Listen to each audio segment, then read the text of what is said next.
கர்த்தருடைய பரிசுத்த நாமத்திற்கு ஸ்தோத்திரம் உண்டாவதாக. இந்த பரிசுத்த ஓய்வு நாளில் இந்த காலை ஆராதனையை கர்த்தர் ஆசீர்வதித்தரும்படியாக யாவரும் இறைவனை நோக்கி வேண்டுதல் செய்வோமாக.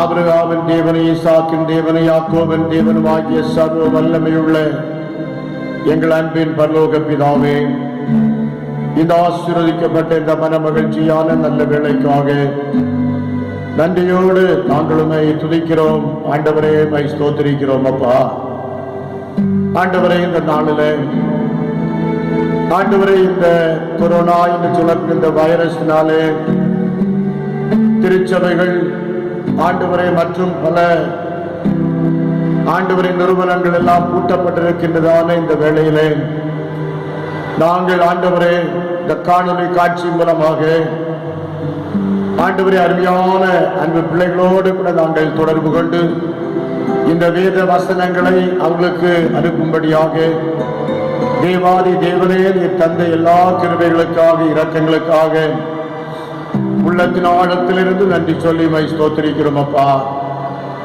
வருத்தப்பட்டு பாரம் சுமக்கிறவர்களே, நீங்கள் எல்லாரும் என்னிடத்தில் வாருங்கள், நான் உங்களுக்கு இளைப்பாறுதல் தருவேன் சொன்ன வேத வசனத்தின்படி மெய்யான இளைப்பாறுதலையும் மெய்யான தெய்வீக சமாதானத்தையும் சந்தோஷத்தையும் கர்த்தர் பரத்திலிருந்து ஈவாய் அருளி செய்ய வேண்டும் என்று உம்முடைய பொற்பாதம் பணிந்து கெஞ்சி மன்றாடுகிறோம். கர்த்தாவே, ஆண்டவரே, இந்த நாளிலே தகப்பனே, இந்த ஆராதனை தேவனுக்கு சாட்சியாய் மகிமையாய் உம்மை மாத்திரம் நாங்கள் உறுதியாய் பற்றி கொண்டு உண்மையை நம்பி உம்மை மாத்திரம் நாங்கள் ஆராதிக்க எங்களை தாழ்த்தி ஒப்பு கொடுத்து நாங்கள் செபிக்கிறோம். ஆண்டவரே, இந்த வழிபாட்டின் துவக்க முதல் முடிவு பரியந்தம் கர்த்தர் தம்முடைய அருள் பிரசன்னத்தினால் நிரப்புகிறாக.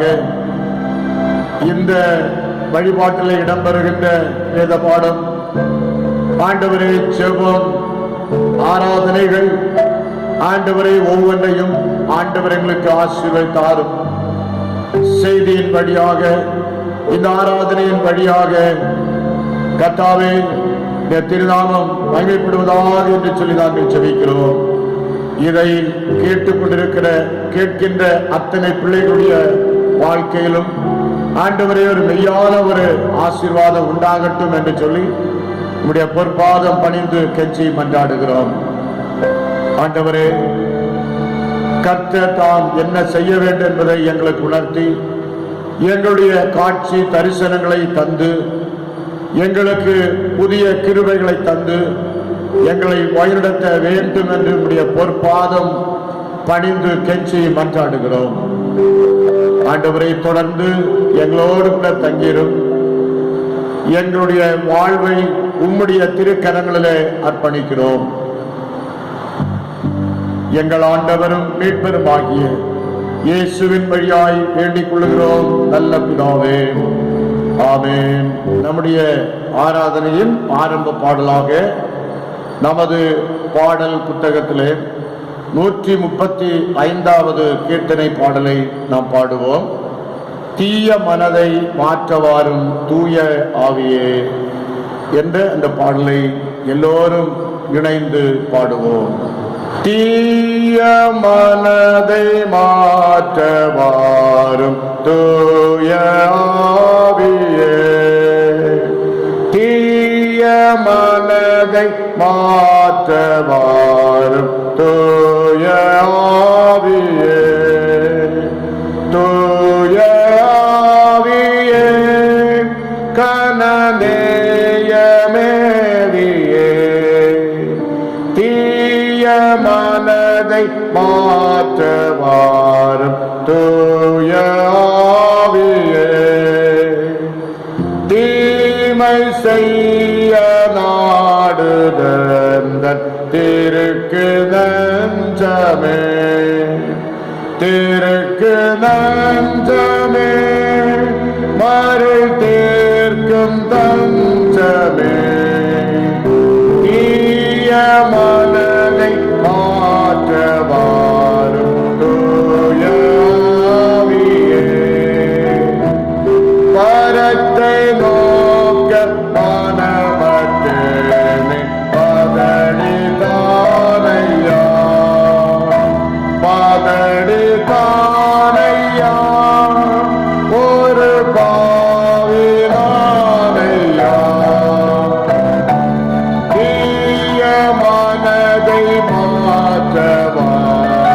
தூய ஆவியே.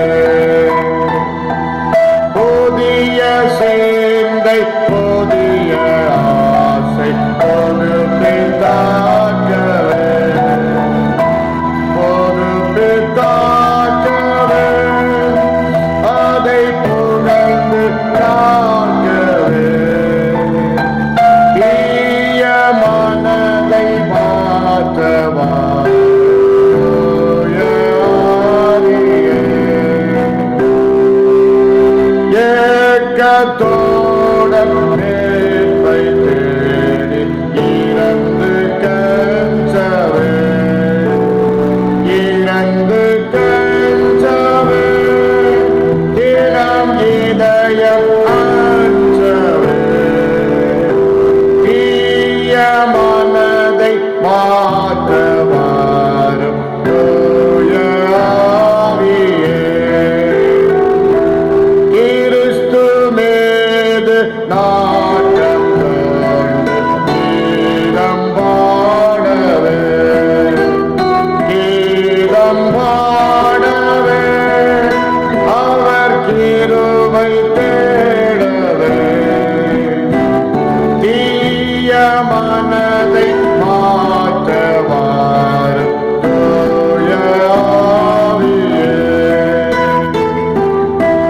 தேவ வசன பாலின் மீது தேட்டம் உண்ணவே தேட்டம் உண்ணவே மிகு தெளிவு தூணவே தீய மனதை மாற்றவாரும் தூய ஆவியே.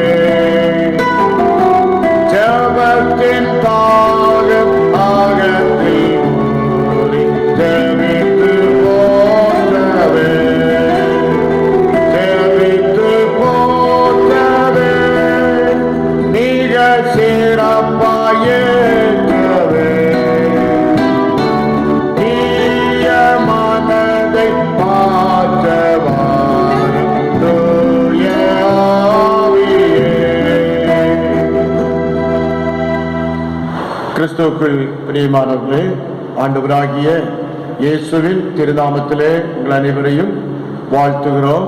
இந்த நாட்களிலே நாம் நம்முடைய வீடுகளிலே இருந்து கொண்டிருந்தாலும் இந்த நேரத்திலே நாம் இந்த காணொளி காட்சி மூலமாக நீங்கள் வீட்டிலிருந்து கர்த்தரை ஆராதிக்கும்படியாக கர்த்தர் ஒரு வாய்ப்பை நமக்கு உருவாக்கி தந்திருக்கிறார். ஆகவே கர்த்தரை ஸ்தோத்திரிக்கிறேன். விசேஷமாக நாம் ஆலயத்திலே நாம் கூடி ஜெபிக்கும் போது ஒருவேளை நம்முடைய ஆலயத்திலே கூடி ஜெபிப்பதினாலே நமக்கு ஒரு பெருத்த ஒரு ஆசீர்வாதம் இருந்தாலும் நாம் இப்பொழுது ஆங்காங்கே நம்முடைய இல்லங்களிலே நாம் ஒவ்வொரு நாளும் ஒவ்வொரு வாரமும் கூடி ஜெபிக்கும் போது அது ஒரு இல்ல திருச்சபையாக மாறிக்கொண்டிருக்கிறதை குறித்து நான் மிகுந்த மகிழ்ச்சி அடைகின்றேன். ஆனாலும் இந்த லாக்டவுன் காலம் தொடர்ந்து அதை நீடிக்காதபடி கர்த்தர் அதற்கு எல்லாவற்றுக்கும் ஒரு பரிகாரத்தை தந்து அது சீக்கிரமாக ஆலயங்களும் மற்ற எல்லா வழிபாட்டு தலங்களும் திறந்து கர்த்தரை சுதந்திரமாய் ஆராதிப்பதற்கு கர்த்தர் ஒரு வாய்ப்பை நமக்கு மீண்டும் தரும்படியாக கர்த்தரை நான் பிரார்த்திக்கிறேன். இந்த நாளில் நாம் சற்று நேரம் சிந்திக்கும்படியாக தெரிந்து கொள்ளப்பட்ட தலைப்பு பரிசுத்த ஆவியானவரின் வாக்குறுதி. பரிசுத்த ஆவியானவரின் வாக்குறுதி. அதற்கு ஆதாரமாக தெரிந்து கொள்ளப்பட்ட வேத வசனம் யோவேல் தீர்க்கதரிசியின் புஸ்தகம் 2ஆம் அதிகாரம் 28ஆம் வசனம். யோவேல் 2ஆம் அதிகாரம் 28ஆம் வசனம்.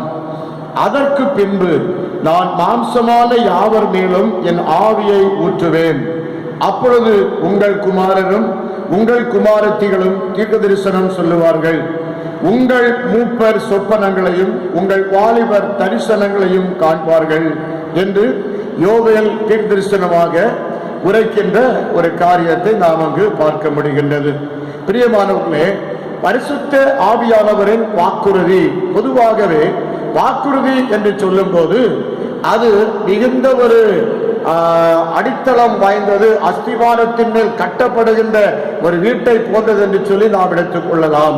ஒரு குறிப்பாக குடும்ப வாழ்வின் ஒரு அஸ்திவாரம் வாக்குறுதி என்று சொல்லி பார்க்கிறோம். நாடுகள், நிறுவனங்கள், இன்னும் பல நாடுகளுக்கு உள்ள உறவுகள் மேம்படுவதற்கு அல்லது உடன்படிக்கை அல்லது வாக்குறுதிகளை அங்கு பண்ணுவதற்கு, அங்கு கையெழுத்து பரிமாற்றங்கள் செய்வதற்கு இந்த வாக்குறுதி தான் ஒரு அச்சாணியாக திகழ்கின்றதை நாம் அங்கு பார்க்கிறோம்.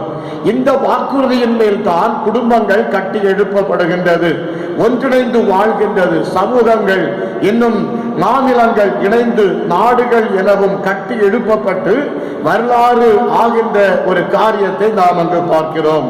வாக்குறுதியின் அடையாளங்களாக மோதிரங்கள் மாற்றப்படுகிறது, மாலைகள் மாற்றப்படுகிறது, கையொப்பங்கள் பரிமாறப்படுகின்ற ஒரு காரியத்தை நாம் அங்கு பார்க்கிறோம். பிரியமானவர்களே, ஆனால் வேதத்திலே நாம் பார்க்கும்போது கூட நாம் ஆண்டவர் மனுக்குலத்தோடு பல வாக்குறுதிகளை அவர் பண்ணியிருக்கின்றார்.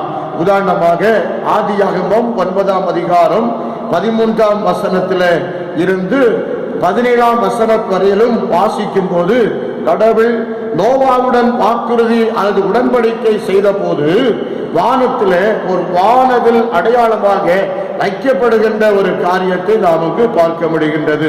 பிரியமானவர்களே, ஆகவே இதை நான் 13ஆம் வசனத்தை உங்களுக்காக வாசிக்கிறேன். ஆதியாகமம் 9ஆம் அதிகாரம் 13ஆம் வசனம். ஆதியாகமம் 9ஆம் அதிகாரம் 13ஆம் வசனம். இந்த வசனத்தில் சொல்லும் போது, நான் என் வில்லை மேகத்தில் வைத்தேன், அது எனக்கும் பூமிக்கும் உண்டான உடன்படிக்கைக்கு அடையாளமாய் இருக்கும். நான் என் வில்லை மேகத்தில் வைத்தேன், அது எனக்கும் பூமிக்கும் உண்டான உடன்படிக்கைக்கு அடையாளமாய் இருக்கும் என்று சொல்லி நாம் அங்கு பார்க்கிறோம். பிரியமானவர்களே, நான் பூமிக்கு மேலாய் மேகத்தை வருவிக்கும் போது அந்த வில் மேகத்தில் தோன்றும் என்று சொல்லப்படுகிறது. இந்த இடத்துல நோவாவோடு கடவுள் உடன்படிக்கை பண்ணுகிறார். என்னவென்றால், நான் இனி ஜலப்பிரளயத்தினால் என்ன செய்ய மாட்டேன், பூமியை, மனுக்குலத்தை நான் அழிக்கும், பூமியில் உள்ளவைகளை நான் அழிக்க மாட்டேன் என்று சொல்லுகின்றார். அதே போல ஆதியாகமம் 17ஆம் அதிகாரத்தை நாம் எடுத்துக்கொள்ளும் போது, ஆபிரகாமுடன் கடவுள் உடன்படிக்கை செய்வதற்கு அடையாளம் ஆண் மக்களின் உடலில் விருத்த சேதனம் ஒரு அடையாளமாக்கப்படுகின்றது. ஆபிரகாமோடு உடன்படிக்கை பண்ணும்போது, பிரியமானவர்களே, அதே போலத்தான் இன்னும் மோசையுடன் உடன்படிக்கை செய்வதற்கு அடையாளமாக 2 கற்பலகைகள் அங்கு கையளிக்கப்படுகின்றன. இப்போ ஆண்டவர் இந்த ஒவ்வொரு உடன்படிக்கைக்கும் அடையாளமாக ஒவ்வொரு காரியத்தையும் அங்கு செய்கின்ற ஒரு சம்பவத்தை நாம் பார்க்க முடிகிறது. மனிதர் மற்றும் மண்ணுயிர் அனைத்தின் வாக்குறுதிகளும் வாழ்வு எனும் வரையறைக்கு உட்பட்டதாக இருக்கின்றது. மனிதன் இந்த உலகத்திலே மகிழ்ச்சியாய் வாழ்வதற்கு, அவன் சந்தோஷமாய் வாழ்வதற்கு தேவாதி தேவனாகிய கர்த்தர் இந்த உலகத்தில் அவருடைய இரத்தத்தை சிந்தி நம்மை மீட்டெடுத்தார். அந்த இரத்தத்தை சிந்தி நம்மோடு உடன்படிக்கையோடு உடன்படிக்கை செய்து நம்மை மீட்டெடுத்தார் என்று சொல்லி நாம் பார்க்கிறோம். மனித வாழ்வின் பாவத்திற்கான தண்டனையை அவர் ஏற்றுக்கொள்கின்றார். தண்டனை ஏற்றுக்கொண்டு இவர்கள் பாவமே இல்லை என்று சொல்லி அரசு தலைவர்கள், சமய தலைவர்கள் அறிக்கையிட்டார்கள். ஆனால் தொடர்ந்து நாம் மீட்கப்பட்டவர்களாக வாழ கடவுளின் தூய ஆவியானவரை அவர் தந்திருக்கிறார் என்று சொல்லி நாம் அறிந்திருக்கின்றோம். இந்த நாளில் இந்த பரிசுத்த ஆவியானவர் என்னென்ன வாக்குறுதிகளை நமக்கு தந்திருக்கிறார் என்பதை நாம் சில காரியங்களை, சில வசனங்களை வாசித்து நாம் தியானிக்க இருக்கின்றோம். பிரியமானவர்களே, யோவேல் தீர்க்கதரிசியின் புஸ்தகம் 2ஆம் அதிகாரம் 28ஆம் வசனத்தின் பகுதியிலே நாம் வாசிப்போமானால், மாம்சமான யாவர் மேலும் என் ஆவியை ஊற்றுவேன், அப்பொழுது உங்கள் குமாரரும் உங்கள் குமாரத்திகளும் தீர்க்க தரிசனம் சொல்வார்கள், உங்கள் மூப்பர் சொப்பனங்களையும் உங்கள் வாலிபர் தரிசனங்களையும் காண்பார்கள் என்று சொல்லி அங்க சொல்லப்பட்டிருக்கிற ஒரு சம்பவத்தை நாம் பார்க்கிறோம். தரிசனங்கள், அப்போ தீர்க்க தரிசனம் உரைக்கக்கூடிய ஒரு அங்கீகாரத்தை இந்த பரிசுத்த ஆவியானவர் நமக்கு தந்திருக்கிறார், வாக்கு பண்ணி இருக்கிறார். எங்க யோவேல் தீர்க்கதரிசியின் மூலமாக யாவர் மேலும் என் ஆவியை ஊற்றுவேன், அப்பொழுது நீங்கள் தீர்க்க தரிசனம் உரைப்பீர்கள் என்று அங்கு வாக்கு பண்ணப்பட்டிருக்கிறதை நாம் அங்கு கண்டுகொள்ளுகின்றோம். சிறுவன் சாமுவேலை பார்க்கும்போது ஏலி என்ற தலைவரிடம் குருவிடம் பயிற்சியாளராய் இருந்த போது ஆண்டவர் சாமுவேல் வழியாக இங்கு தீர்க்க தரிசனம் உரைக்கிறார். 1 சாமுவேல் 3ஆம் அதிகாரம் 1 முதல் 21 வசனங்களை நீங்கள் வாசித்து பாருங்கள். அங்கு வாசிக்கும் போது அங்க தீர்க்க தரிசனம் உரைக்கிற ஒரு காரியத்தை நாம் பார்க்கிறோம். யார் தீர்க்க தரிசனம்? சாமுவேல், சிறுவன் சாமுவேல் அங்கு தீர்க்க தரிசனம் உரைக்கிறார். அதே போல யாத்திராகமம் 3ஆம் அதிகாரத்தை நாம் எடுத்துக்கொள்ளும் போது அங்கு ஆட்டு மந்தையை மேய்த்து வந்த இளைஞனான மோசேயை ஆண்டவர் பேர் சொல்லி அழைத்து தீர்க்க தரிசனம் உரைக்க அவரை வைக்கிறதை நாம் காண முடிகின்றது இல்லையா பிரியமானவர்களே? அதே போல 2 ராஜாக்கள் 5ஆம் அதிகாரத்தை எடுத்துக்கொள்ளும் போது சீரியா தேசத்திலிருந்து தண்டுகள் புறப்பட்டு அங்க அது அவர்களோடு கூட சேர்த்து நாகமான் என்று சொல்லக்கூடிய அவன் படைத்தலைவனாக இருக்கின்றான். அவன் தண்டுகள் புறப்பட்டு அங்கு சிலரை சிறைபிடித்துக் கொண்டு செல்லுகின்றார்கள். அதுல ஒரு சிறுமி காணப்படுகின்றாள். அவள் என்ன செய்கிறாள் என்று சொன்னால், நாகமானுடைய குஷ்டரோகத்தை எப்படி தீர்க்கலாம் என்று சொல்லி அங்கு ஒரு இறைவாக்கு உரைக்கின்ற ஒரு காரியத்தை நாம் அங்கு பார்க்கிறோம். 2 ராஜாக்கள் 5ஆம் அதிகாரத்தை நாம் எடுத்துக்கொள்ளும் போது அதே போல பழைய ஏற்பாட்டு பகுதியில பல இடங்களில் இப்படி நிகழ்ந்த பல காரியங்களை நாம் பார்க்கிறோம். 8 வயதுல யோசியா ராஜா அங்கு ஆட்சி பொறுப்பு ஏற்கிறார். 9 வயதுல யோவாஸ் ஆட்சி பொறுப்பை ஏற்கின்றார். 7 வயதிலேயே ஆண்டு தீர்க்க தரிசனம் உரைக்க முன்வருகின்ற காரியத்தை நாம் அங்கு பார்க்கிறோம். இதை போலத்தான் இங்கு எப்படி இந்த தீர்க்க தரிசனம் உரைக்க முடியும்? பரிசுத்த ஆவியானவரை நான் ஊற்றுவேன் என்று வாக்கு யோவேல் தீர்க்கதரிசி வாக்கு பண்ணதை போல நாட்களிலே தூய ஆவியானவர் நமக்குள்ளே ஊற்றப்படும் போது நாம் என்ன செய்ய முடியும்? தீர்க்க தரிசனம் உரைக்க முடியும். அது எந்த வயது என்று இல்லை. சிறு பையனாக இருக்கலாம், பெரியவர்களாக இருக்கலாம், யாராயிருந்தாலும் கடவுள் யாரை தீர்க்கதரிசிகளாக தீர்க்க தரிசனம் உரைக்கக்கூடிய ஒரு வரத்தை கொடுக்க முடியுமோ அவர்களுக்கு ஆண்டவர் கொடுத்து நமது சித்தத்தின்படி அவர்களை பயன்படுத்துகின்றார் என்று சொல்லி நாம் அங்கு கண்டுகொள்ள முடிகின்றது. அருமையானவர்களே, இங்கிலாந்து தேசத்திலே ஒரு சிறுவன் இருந்தான்.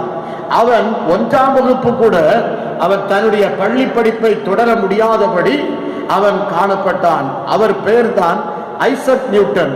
அவர் பாருங்கள், ஒரு ஆப்பிள் மரத்தின் கீழே உட்கார்ந்து கொண்டு அவன் உற்று நோக்கி கொண்டிருந்தான். ஒரு பழுத்த ஆப்பிள் பழம் மரத்திலிருந்து கீழே விழுந்தது. அவன் அதை சிந்திக்க அவர் ஆரம்பித்து விட்டார். ஏன் இந்த ஆப்பிள் பழம் மேலே செல்லாமல் ஏன் கீழே வருகின்றது என்பதை சற்று யோசிக்க ஆரம்பித்தார். அதிலிருந்து அவர் ஒரு நல்ல ஒரு முடிவுக்கு வந்தார்.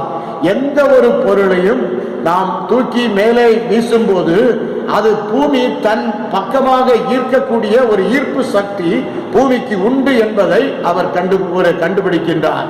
அதை கண்டுபிடித்த பிற்பாடு அவருக்கு ஒரு நல்ல ஒரு விருதை எல்லாம் கொடுத்து அவரை பாராட்டி அது ஒரு புவியீர்ப்பு விசை என்று சொல்லி அதை கண்டுபிடித்திருக்கின்றார்கள். ஆராய்ச்சியில் அதுதான் புவியீர்ப்பு விசை என்று சொல்லி கண்டுபிடித்திருக்கின்றார்கள். அவர் பெயர் என்னென்ன பட்டம் கொடுத்தார்கள் தெரியுமா? அறிவியல் மேதை, கணித மேதை மற்றும் வானவியல் அறிஞர் ஐசக் நியூட்டன் என்று சொல்லக்கூடிய பாராட்டப்பட்டு பட்டங்களை எல்லாம் கொடுத்தார்கள். அருமையானவர்களே, ஒருவேளை சிறு படிப்பாக இருக்கலாம், ஆனாலும் கர்த்தர் அவனை பயன்படுத்த வேண்டும் என்று அவனுக்கு ஒரு வரத்தை கொடுத்து அவரையும் ஆண்டவர் பயன்படுத்துகின்றார் என்பதைத்தான் நாம் அங்கு சிந்திக்க வேண்டும். பிரியமானவர்களே, ஆகவே இன்றைக்கு சொல்லக்கூடிய தீர்க்க தரிசனங்கள் ஒருவேளை நாம் நிறைவேறுகின்றதா நிறைவேறவில்லையா என்பதை நான் இங்கு சொல்ல வரவில்லை. ஆனாலும் அந்த தீர்க்க தரிசனம் உரைக்கக்கூடிய வரத்தை பரிசுத்த ஆவியானவர் நமக்கு வாக்குறுதி பண்ணுகின்றார். பிரியமானவர்களே, அந்த வரத்தை நாம் பெற்றுக்கொள்வோம். கடவுள் தமக்கு சித்தமானவர்களுக்கு அந்த வரத்தை அவர் அருளுகின்றார் என்று சொல்லி நாம் கண்டுகொள்ளுகின்றோம். இரண்டாவதாக யோவேல் 2:28, யோவேல் திருசின் புஸ்தகம் 2ஆம் அதிகாரம் 28 வாசிக்கும் போது அங்கு இறை காட்சி காணக்கூடிய அனுபவம். 2வது பகுதியில் அப்பொழுது உங்கள் குமாரரும் உங்கள் குமாரத்திகளும் தீர்க்கதரிசனம் சொல்லுவார்கள். உங்கள் மூப்பர் சொப்பனங்களையும் உங்கள் வாலிபர் தரிசனங்களையும் காண்பார்கள் என்று சொல்லப்படுகிறது. எப்பொழுது பரிசுத்த ஆவியானவர், தூய ஆவியானவர் அருள்பொழிவாய் நம்மேல் பொழியப்படும் போது நாம் என்ன செய்வோம்? இறை காட்சி காணக்கூடிய ஒரு அனுபவத்தை நாம் பெற்றுக்கொள்வோம் என்பதில் எந்த விதமான ஒரு ஐயமும் இல்லை. ஆதியாகமம் 41ஆம் அதிகாரத்திலே எடுத்துக்கொள்ளும் போது, ஆதியாகமம் 41:22 இந்த வசனம், பின்னும் நான் என் சொப்பனத்திலே நிறைவேறியுள்ள 7 நல்ல கதிர்கள் ஒரே தாழ்ந்து ஓங்கி வளர கண்டேன் என்று சொல்லி அங்கு ஒரு தரிசனத்தை அங்கு சொல்லப்படுகிறது. அங்கு பார்வோன் சொப்பனத்தை காண்கின்றான். பார்வோன் சொப்பனத்தை காண்கின்றான். எப்பொழுது என்று சொன்னால், அதன் சொப்பனத்தினுடைய அர்த்தத்தை, அந்த காட்சியினுடைய அர்த்தத்தை விடுவிக்கும்படி, அதை விளக்கி சொல்லும்படி இங்கு யோசேப்பு கடவுள் அவனை பயன்படுத்துகின்ற ஒரு சம்பவத்தையும் நாம் அங்கு பார்க்கிறோம். 25ஆம் வசனம் 41:25. அப்பொழுது யோசேப்பு பார்வோனை நோக்கி, பார்வோனின் சொப்பனம் ஒன்றுதான், தேவன் தாம் செய்ய போகிறது இன்னதென்று பார்வோனுக்கு அறிவித்திருக்கிறான். பார்வோன் அந்த சொப்பனத்தை, இறை காட்சியை காண்கின்றான். ஆனால் அது என்ன என்பதை அவன் புரிந்து கொள்ள முடியாதபடி அவன் திணறிக் கொண்டிருக்கிறதான அந்த வேளையில அவன் யோசேப்பின் ஞானமும் ஆவியும் கடவுளுடைய வல்லமையை பெற்ற அந்த யோசேப்பை கடவுள் அவனுக்கு காண்பிக்கின்றார்.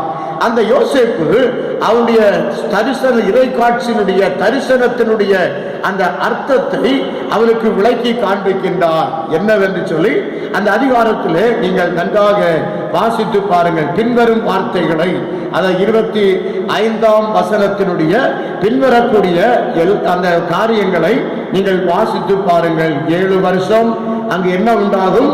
நல்ல செழிப்பு உண்டாகும். அதன் பிறகு 7 வருஷம் பஞ்சம் உண்டாகும் வருஷத்தில் என்று சொல்லி அங்கே அதெல்லாம் இங்கு சொல்லப்பட்டிருக்கிறது.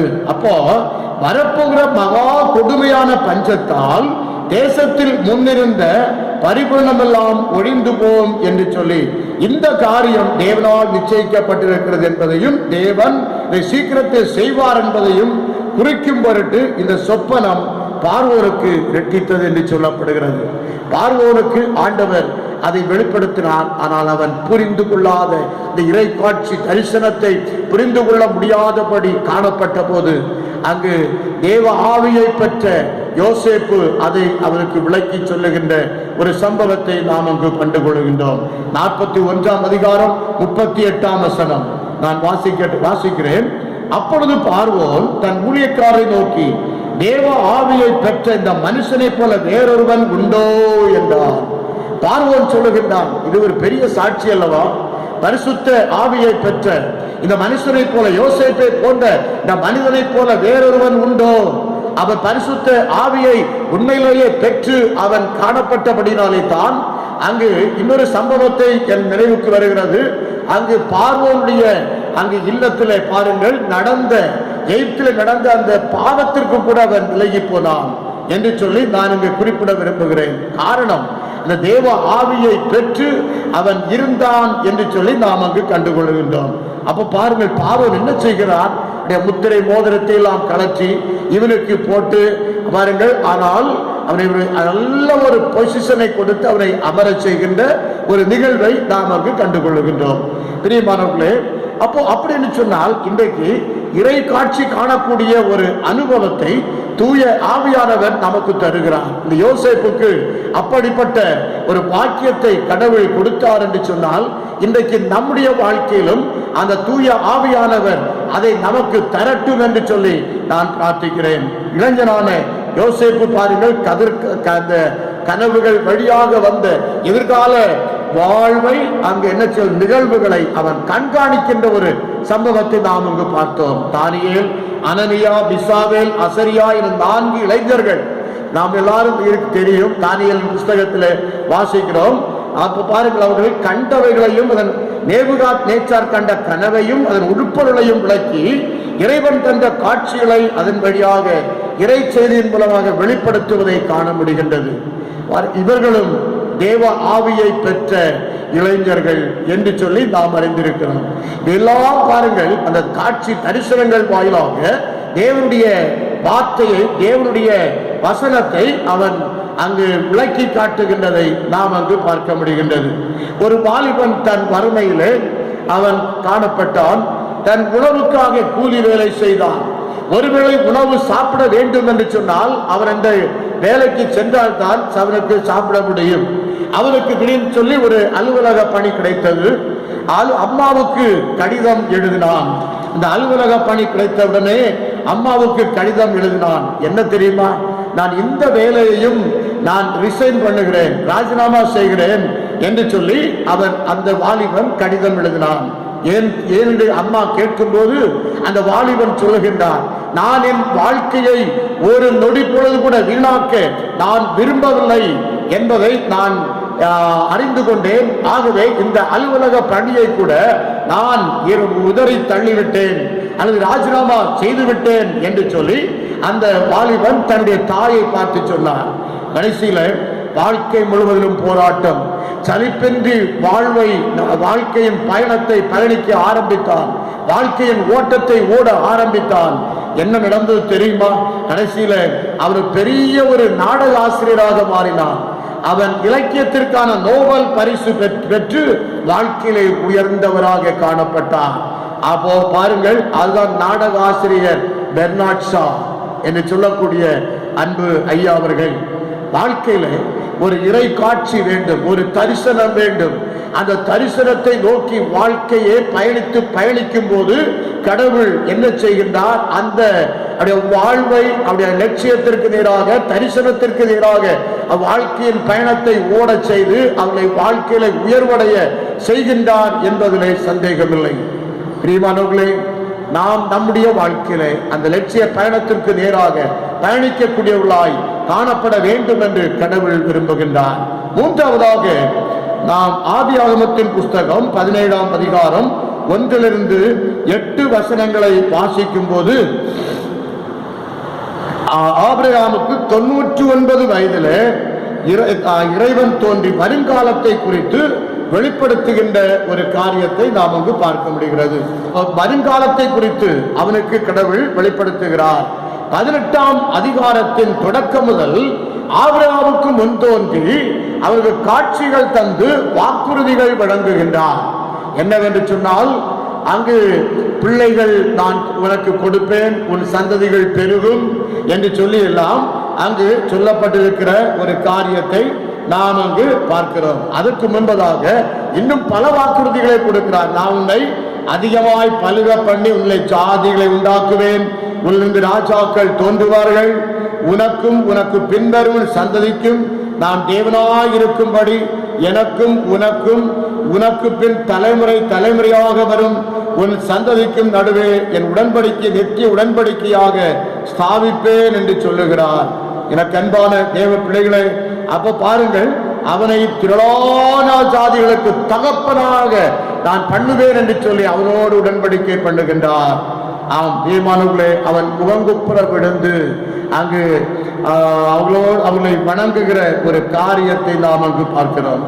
அன்பான கர்த்தருடைய பிள்ளைகளே, 18ஆம் அதிகாரம் 1-8 வசனங்களை நீங்கள் சிந்திப்பீர்களானால், கர்த்தர் அவனுக்கு காட்சி கொடுக்கின்றார். நீர் அவனுக்கு அவர் காட்சி கொடுக்கும் போது என்ன செய்கிறார் என்று சொன்னால், அவர் கண்களை ஏறெடுத்து பார்க்கும் போது 3 புருஷர் அவனுக்கு எதிரே நின்றார்கள். அவர்களை கண்டவுடனே அவன் கூடார வாசலிலிருந்து அவர்களுக்கு எதிர்கொண்டு ஓடி தரை மட்டும் குறைந்து, ஆண்டவரே, கண்களில் எனக்கு கிருபை கிடைத்ததானால் நீர் உமது அடியனை விட்டு கடந்து போக வேண்டாம் என்று அவன் சொல்லுகிறான். கொஞ்சம் தண்ணீர் பாத்திரம் கொண்டு வரட்டும், உங்கள் கண் கால்களை கழுவி மரத்தடியில் சாய்ந்து கொண்டிருங்கள், இருதயங்களை திடப்படுத்த கொஞ்சம் அப்பம் கொண்டு வருகிறேன் என்றெல்லாம் அவர்களுக்கு நல்ல ஒரு உபசரிப்பு ஆபிரகாம் கொடுக்கின்றான். அப்ப பாருங்கள், அங்கு அவர்கள் சொல்லுகிறாங்க, உன் மனைவியாகிய சாராள் ஒரு உற்பவ காலகட்டத்தில் உன் பிள்ளையை கருவிலை சுமப்பாள் என்று சொல்லி அவர்கள் சொல்லுகின்றார்கள். ஆனால் அந்த வார்த்தை நிறைவேறிவிட்டது என்று சொல்லி பார்க்கிறோம். இன்றைக்கு ஆண்டவர் அவனை மேன்மைப்படுத்தி, இறைவன் அவளை மேன்மைப்படுத்துகிறார். மேன்மைப்படுத்தி அவரை உயர்த்துகிறார். இதுவரையிலும் இத்தனை காலங்களும் அவருடைய வாழ்க்கையிலே பிள்ளை இல்லாதவனாய் காணப்பட்டான் பல வருடங்கள். ஆனால் அந்த வயதிலே 99 வயதிலே இறைவன் தோன்றி வருங்காலத்தை குறித்து அவருக்கு வெளிப்படுத்துகிறான்.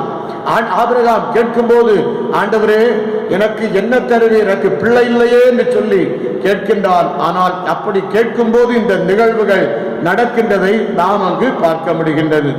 இன்றைக்கும் அவனுடைய வருங்காலம் எப்படிப்பட்டதா இருந்தது? திரளாய் பெருகியது. அவனது ராஜாக்கள் தோன்றினார்கள். அவனை கர்த்தர் அவனையும் அவன் சந்ததிகளையும் ஆசீர்வதித்தார் என்று சொல்லி உயர்த்தினார், மேன்மைப்படுத்தினார் என்று சொல்லி நாம் அங்கு கண்டுகொள்கின்றோம். இறைவன் அவருடைய தூய ஆவியானவரின் அருட்பொழிவை நாம் பெற்றுக் கொள்ளும் போது நம்மை அவர் மேன்மைப்படுத்துகிறார். தூய ஆவியானவரின் அருட்பொழிவு நம்முடைய வாழ்க்கையிலே எப்பொழுதெல்லாம் இருக்கின்றதோ அந்த அருட்பொழிவின் அனுபவத்தோடு நாம் கடந்து செல்லும் போது ஆவியானவர் நம்முடைய வாழ்வையும் அவர் மேன்மைப்படுத்துவார். இதுவரையிலும் பிள்ளை இல்லாத ஒருவனாக இருந்தான். ஆனால் இப்பொழுது அவன் எப்படி இருக்கின்றான்? அவன் தகப்பன் என்று சொல்லக்கூடிய அந்தஸ்து, அதற்கு மேலாகவும் பிள்ளைகள் எல்லாவற்றையும் அவன் பார்த்து தேவனுடைய ஆசீர்வாதத்தை பெற்று மேன்மை உள்ளவனாக கடவுள் அவனை மாற்றுகிற ஒரு காரியத்தை நாம் பார்க்கிறோம். அருமையானவர்களே, ஆபிரகாம் லிங்கன் என்று சொல்லி தெரியாதவர்கள் இல்லை. பாடுகள் நிறைந்த ஒரு ஏழையானவர், தம் முதலாம் வகுப்பை கூட படித்து முடிக்க வெற்றி பெற முடியாதவர், அரசியலில் நுழைந்து தான் பல தோல்விகளை சாதனையாக்கி கொண்டவர். எனினும் தளராது அரசியலிலே போட்டியிட்டார். 1860ஆம் ஆண்டுல அமெரிக்க நாட்டின் ஜனாதிபதியாக அவன் மேன்மைப்படுத்தப்பட்டான். அவன் உயர்ந்தான் என்று சொல்லி நாம் அங்கு பார்க்கிறோம். Abraham Lincoln. காரணம், தூய ஆவியானவரின் அருள்பொழிவை அவன் பெற்று தேவ ஆவியானவருடைய அங்கு மேன்மையை, கடவுளுடைய மேன்மையை அவன் பெற்றவனாக அவன் மாறிவிட்டான்.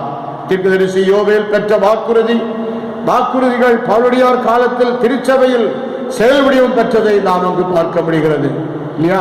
பவுலடியார் காலத்தில் அப்போஸ்தலர் நடவடிக்கைகளில் இன்னும் மற்ற நிருபங்களில் எல்லாம் பார்க்கும் போது ஆவியானவரை ஊற்றுவேன் என்று சொன்னாரே, அது பெந்தேகோஸ்தே திருநாளிலே அது நிறைவேறி அது பெரிய திருச்சபையாக, அதன் பிறகு திருச்சபைகள் ஸ்தாபிக்கப்பட்டு அங்கு பலவிதமான அற்புதங்கள் அப்போஸ்தலரால் நிகழ்த்தப்பட்டு திருச்சபை வளர்ந்து பெருகிற ஒரு காரியத்தை நாம் அங்கு பார்க்க முடிகின்றது. அருமையானவர்களே, இறுதி நாட்களில் தீர்க்கதரிசன உரைக்கு அங்கீகாரம் எல்லா நிலையிலும் பெற்றுக் கொள்வதென்றும் ஆவியானவர் நமக்கு சொல்லுகிறார். இறைக்காட்சி காணும் அனுபவத்தை கடவுள் நமக்கு தருகிறார்.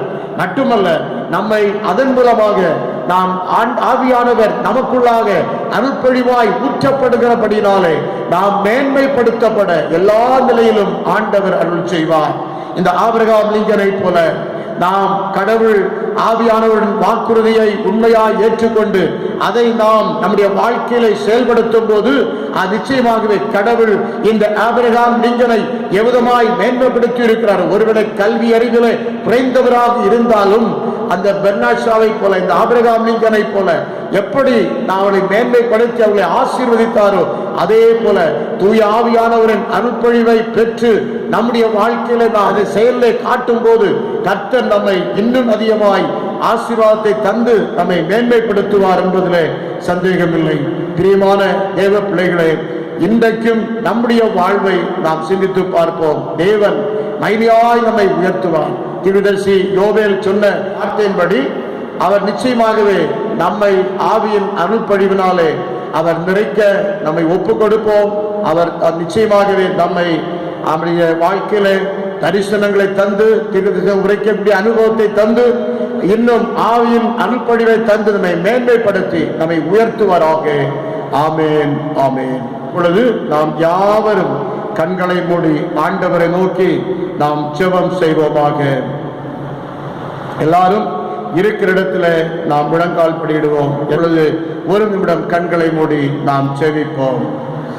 ஊற்றப்பட வேண்டுமே உன்னதத்தின் ஆவி, உயிர்ப்பிக்க வேண்டும் எங்கள் தேவா. முன்மாரியாக அன்று பொழிந்திட்ட ஆவியை பின்மாரியாக இன்று பொழிந்திடுமே. ஊற்றப்பட வேண்டுமே உன்னதத்தின் ஆவி, உயிர்ப்பிக்க வேண்டும் எங்கள் தேவா. முன்மாரியாக அன்று பொழிந்திட்ட ஆவியை பின்மாரியாக இன்று பொழிந்திடுமே. எண்ணெய் அபிஷேகமே என் தலையை நனைக்க, ஆவியால் நிரப்புமே பாத்திரம் வழிந்தோடு. நீச்சலாளம் மூழ்கிய நேசரன்பில் மாகிற அக்கினி அபிஷேகம் எந்த நாவல் தீட்டிடும். ஊற்றப்பட வேண்டுமே உன்னதத்தின் ஆவி, உயிர்ப்பிக்க வேண்டும் எங்கள் தேவா. முன்மாரியாக என்று பொழிந்திட்ட ஆவியை பின்மாரியாக என்று பொழிந்திடுமே. ஊற்றப்பட வேண்டுமே உன்னதத்தின் ஆவி, உயிர்ப்பிக்க வேண்டும் எங்கள் தேவா. முன்மாரியாக அன்று பொழிந்திட்ட ஆவியை பின்மாரியாக என்று பொழிந்திடுமே. மகா கிருபையும் மட்டில்லாத இரக்கம் நிறைந்த எங்கள் அன்பின் பரலோக பிதாவே, நல்ல வேளைக்காய் உமக்கு நன்றி சொல்லி ஸ்தோத்திரிக்கிறோம். ஆண்டவரே, இந்த நாளிலே தகப்பனே, பரிசுத்த ஆவியானவர் எங்களுக்கு சொல்லியிருக்கின்ற வேதத்தில் சொல்லியிருக்கிற வாக்குறுதிகளை குறித்து நாங்கள் தியானிக்கும்படியாக ஆண்டவர் தந்த மேலான தயவுக்காக கோடான கோடி ஸ்தோத்திரங்களையும் துதிகளையும் நாங்கள் செலுத்துகிறோம். கர்த்தாவே, மெய்யாகவே கர்த்தர் ஆண்டவரே எங்களோடு கூட தீரதற்காக ஸ்தோத்திரம். எங்களுக்கு வேண்டிய ஆண்டவரை ஞான வரங்களை தந்தீரதற்காக ஸ்தோத்திரம். ஞானத்தின் ஆவியினால் எங்களை நிரப்பினீரதற்காக ஸ்தோத்திரம். கடைசி நாட்களில் மாம்சமான யாவர் மேலும் என் ஆவியை ஊற்றுவேன் என்று சொன்னீர் ஆண்டவரே. மட்டுமல்ல, உன் ஆண்டவரே மூப்பர்கள் ஆண்டவரே சொப்பனங்களை காண்பார்கள், வாலிபர் தீர்க்கதரிசனம் உரைப்பார்கள் என்றெல்லாம் அந்த இடத்துல நீர் திருவாய் மறந்து சொன்னதை போல ஆண்டவரே, மெய்யாகவே ஆண்டவரே தீர்க்கதரிசனம் உரைக்கக்கூடிய ஒரு வரத்தை தேவன் எங்களுக்கு வாக்கு பண்ணி இருக்கின்றீர். அந்த வரத்தை எங்களுக்கு தாரும் என்று சொல்லி நாங்கள் ஜெபிக்கின்றோம். ஒவ்வொரு வரங்களையும் கடவுள் தமக்கு சித்தமானவர்களுக்கு அவர் கொடுக்கின்றார் என்பதை நாங்கள் அறிந்திருக்கிறோம். தேவன் யாருக்கு இந்த வரத்தை கொடுத்து அவரை ஆசீர்வதிக்க வேண்டுமோ அப்படிப்பட்ட ஆண்டவரை வரத்தை தந்து தேவன் அவர்களை ஆசீர்வதிக்க வேண்டிக் கொள்ளுகின்றோம். விசேஷமாக ஆண்டவரே, நாங்கள் இறை காட்சி கண்டு ஆண்டவரே நாங்கள் மெய்யாகவே அந்த இறை காட்சியின் உட்பொருளை அறிந்து நாங்கள் அறிந்து கொண்டு மற்றவர்களுக்கு வெளிப்படுத்தக்கூடியவர்களாய் காணப்பட கர்த்தர் எங்களுக்கு கிருபை தாரும்.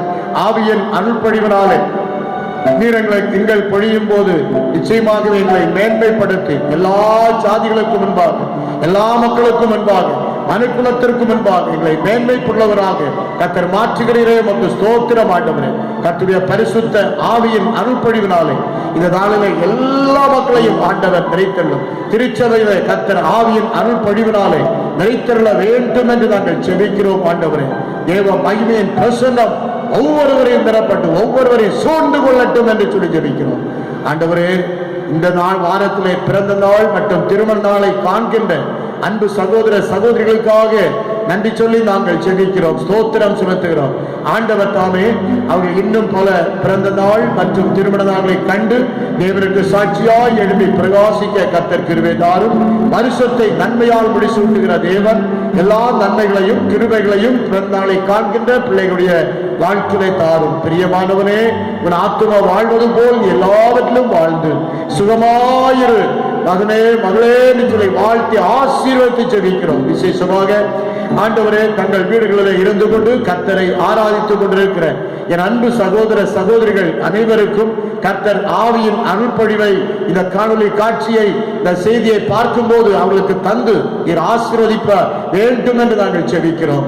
ஆண்டவரே, எங்களை தாழ்த்துகிறோம், வெறுமையாக்குகிறோம். கர்த்தருடைய திருச்சமூகத்திலே எங்களை அர்ப்பணம் செய்து நாங்கள் ஜெபிக்கின்றோம். எங்கள் ஜெபத்தை கேட்டதற்காய் நன்றி சுவாமி. இந்த ஆராதனையின் துவக்கம் முதல் முடிவு பரியந்தம் கர்த்தர் எங்களோடு கூட இருந்து எங்களை ஆளுகை செய்து எங்களை ஆசீர்வதிப்பதற்காக ஸ்தோத்திரம். எங்கள் ஆண்டவரும் மீட்பரும் ஆகிய இயேசுவின் மூலம் வேண்டிக் கொள்கிறோம். ஜெபங்களும் நேச பிதாவே, ஆமென். ஆசீர்வாதம். நமது கர்த்தராகிய இயேசு கிறிஸ்துவின் கிருபையும் பிதாவாகிய தேவனுடைய அன்பும் பரிசுத்த ஆவியானவருடைய ஆசீர்வாதமும் நம் அனைவரோடும் இன்றும் என்றும் சதா காலங்களிலும் நிலைத்திருப்பதாக. ஆமென்.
என் ஆத்துமாவே கர்த்தரை ஸ்தோத்திரி, என் முழு உள்ளமே அவருடைய பரிசுத்த நாமத்தை ஸ்தோத்திரி.